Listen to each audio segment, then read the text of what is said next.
Águas cristalinas e vida em abundância.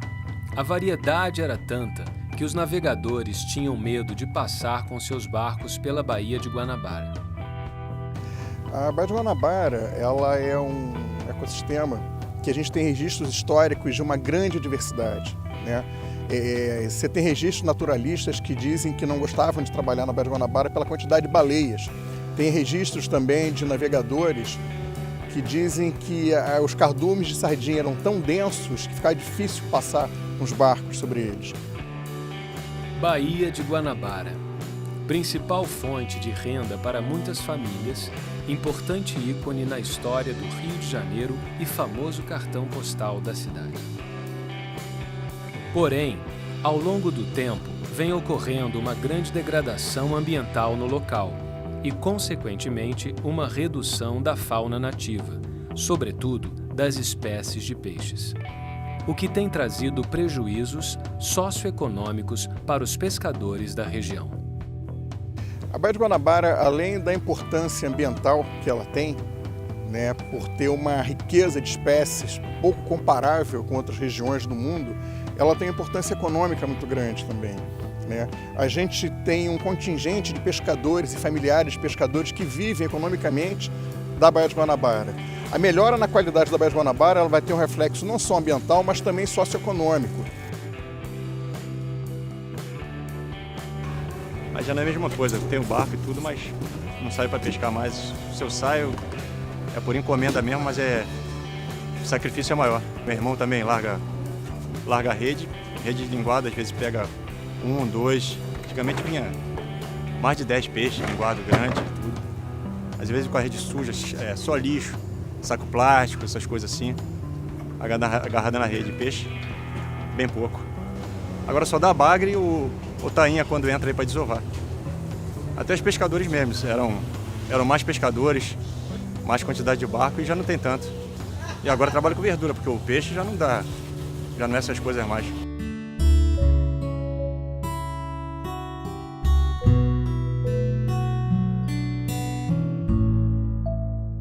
Essa diferença entre poluição e contaminação, a gente pode dizer que poluição seria todo aquele elemento de origem antrópica adicionada, né, ao ambiente.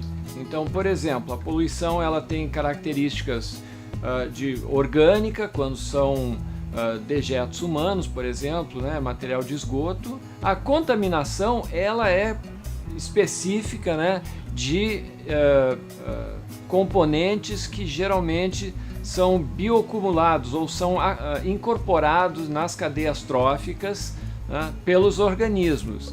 Então, por exemplo, uma contaminação por mercúrio, né? O mercúrio é assimilado por um organismo e é transferido para os outros organismos na cadeia trófica. Você chega ao final, né, nos predadores de topo, eles vão ter uma quantidade enorme de mercúrio nos seus tecidos. Atualmente, a Baía de Guanabara encontra-se, em sua maior parte, completamente poluída e contaminada. O principal fator é o lançamento de esgoto nos rios que desaguam nela. O vazamento de petróleo e o descarte regular de resíduos sólidos também têm alterado, de modo preocupante, a sua biodiversidade marinha. A poluição, de uma forma geral, ela simplifica ecossistemas, elimina espécies que são mais sensíveis aos agentes poluidores e com isso reduz, né, de uma forma até bastante drástica, dependendo da intensidade de poluição, a biodiversidade de um determinado ecossistema como a Baía de Guanabara. Pensando em reverter o descaso ambiental histórico e avançar com o saneamento da Baía de Guanabara, foi criado o Plano Guanabara Limpa, com o intuito de sanear 80% da mesma até o ano de 2016. O Plano Guanabara Limpa ele tem se mostrado, sim, isso é nítido ao percebermos a melhoria na qualidade da água, a volta de peixes, né, que tinham desaparecido há algum tempo, a abundância desses peixes também, o reaparecimento de cavalos marinhos, algumas arraias também eu tenho percebido. A quantidade do pescado também tem aumentado.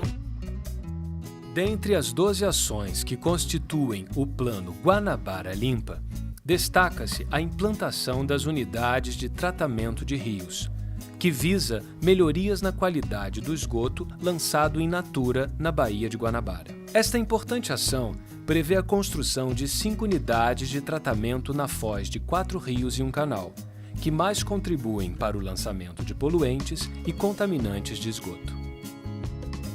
Outra importante ação que merece destaque é a coleta de lixo flutuante. Realizada através da implantação de ecobarreiras, formam estruturas flutuantes instaladas em pontos fixos.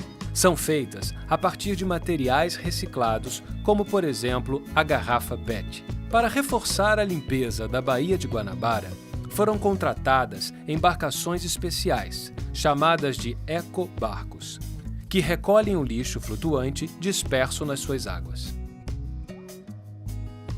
Esta região hidrográfica possui uma área de aproximadamente 4.000 km², constituindo-se, portanto, num complexo ambiente marinho. Ao longo do tempo, tornou-se um grande foco de estudos por pesquisadores de diversas áreas que desenvolveram diferentes pontos de vista sobre as questões socioambientais da região. A questão das espécies, como essas espécies são afetadas, né? Nós temos alguns casos emblemáticos, como por exemplo dos golfinhos que habitam a Baía de Guanabara. Né? Os golfinhos já foram bastante abundantes, tanto que figuram na bandeira do estado. Né? E hoje a população é bastante reduzida e se reduz a algumas áreas específicas, né? Nas áreas mais interiores da Baía de Guanabara. A maioria dos cardumes que estão entrando na Baía de Guanabara há muitos anos não entravam aqui dentro. Muitas espécies a gente se encontrava só da ponte de Niterói à boca da barra, porque a poluição não deixava eles entrar a baía dentro. E os manguezais, geralmente, eles são berçários naturais. E muitas espécies precisam dos manguezais para poder reproduzir. Eu pesquiso na Baía de Guanabara toda e eu tenho registrado cavalos marinhos em diversos pontos da Baía de Guanabara. Né? Só que o grande problema hoje da Baía de Guanabara não é tanto o esgoto, mas o lixo doméstico. Então a educação ambiental ela é o segredo para a gente tentar salvar esse ecossistema tão debilitado que é a Baía de Guanabara. O que a gente tem na Baía de Guanabara é que, na verdade, as espécies não deixaram de existir. Nós não temos registro de espécies extintas localmente na Baía de Guanabara. O que a gente tem, na verdade, é uma diminuição da distribuição dessas espécies. Um exemplo são os linguados. Né? Nós temos registros de linguados ocorrendo até o fundo da Baía de Guanabara. Hoje em dia, essas espécies elas estão restritas até onde a entrada do oceano vai. Por ser um ambiente estuarino, você tem uma circulação nessa água. Né? Periodicamente, a água da Baía de Guanabara é trocada com a água que entra do oceano. Toda vez que a maré enche, ela traz uma água mais limpa do oceano para a Baía de Guanabara. E o que acontece é que quando essa água limpa entra, ela traz com ela as espécies que são mais sensíveis à poluição. Apesar da grande difusão sobre a poluição da Baía de Guanabara, muitas pessoas ainda não têm consciência de que devem preservar este patrimônio, que é de todos. Quando eu mergulho, o fundo do mar está tomado de lixo, muito saco plástico, muito copinho de guaraná, muito brinquedo, cadeira, bujão de gás, sofá, colchão. Eu tenho tudo isso fotografado, tudo isso catalogado. Quando eu faço trabalho de limpeza de mangue, de limpeza de mar com os meus alunos, nós tiramos toneladas de lixo dos mangues e do fundo do mar. Então esse lixo não nasceu ali, alguém jogou, e esse alguém foi o ser humano.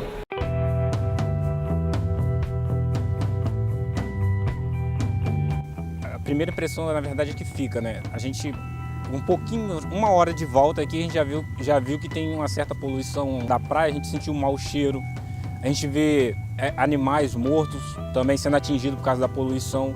Fazem 10 anos, a última vez que eu vim aqui, eu mergulhei. Hoje já não era muito bom, já sentia um cheiro de óleo horrível. E hoje, com certeza não. Os passarinhos olham na pedra, que eles estão bem isolados, longe dessa corrente aqui de poluição, que está tudo aqui na beira, né? peixe mesmo eu não vi nenhum pulando. É bonita, assim, a gente chegando assim de longe tá bonito, mas depois que a gente chega perto, fica meio esquisito com esse mau cheiro de peixe. Muitas mudanças ocorreram ao longo do tempo. Porém, não devemos nos esquecer de nossa Carta Magna, a Constituição Federal de 1988, onde assegura que todos têm o direito ao meio ambiente ecologicamente equilibrado, bem de uso comum do povo e essencial à sadia qualidade de vida, impondo-se ao poder público e à coletividade o dever de defendê-lo e preservá-lo para as presentes e futuras gerações. Diante do dever de preservação, todos devemos colaborar. Você faz a sua parte? O que você faz para preservar a Baía de Guanabara?